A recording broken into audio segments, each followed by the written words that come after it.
با سلام و وقت بخیر خدمت شما عزیزان.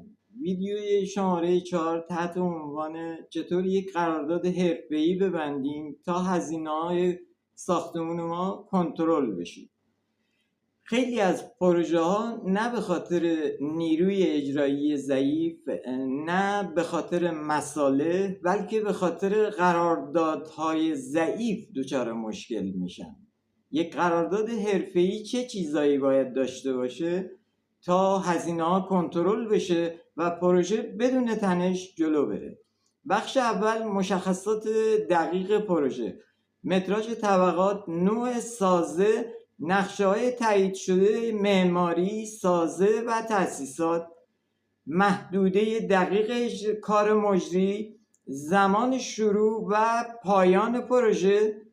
نکته: هر چیزی که در قرارداد نوشته نشه بعداً تبدیل به اختلاف میشه. بخش دوم جدول پرداخت‌ها باید به مرحله باشه، نه درصدی و کلی. هر پرداخت باید به پیشرفت واقعی کار وصل باشه. پرداخت‌های سنگین اول پروژه ممنوع.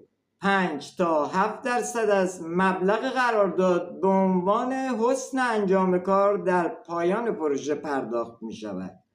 این بخش مهمترین عامل کنترل هزینه است.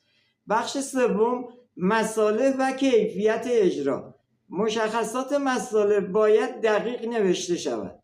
نوع، برند و استانداردش مشخص. مسئول خرید کیست؟ کارفرما یا مجری؟ اگر مجری خرید میکنه باید فاکتور رسمی ارائه بده. کیفیت اجرا باید طبق نقشه و آیین‌نامه ساختمان باشد. بخش چهارم جریمه تأخیر و تعهدات.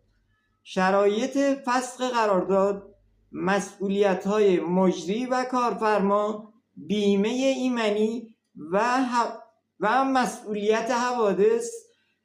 در جمع‌بندی یک قرارداد حرفه‌ای یعنی پروژه بدون تنش، بدون هزینه اضافی و بدون دوباره کاری. اگر این 4 بخش را در قرارداد رعایت کنید 80% مشکلات پروژه از بین میره. در ویدیوهای بعدی یک قرارداد استاندارد رو هم بررسی میکنیم.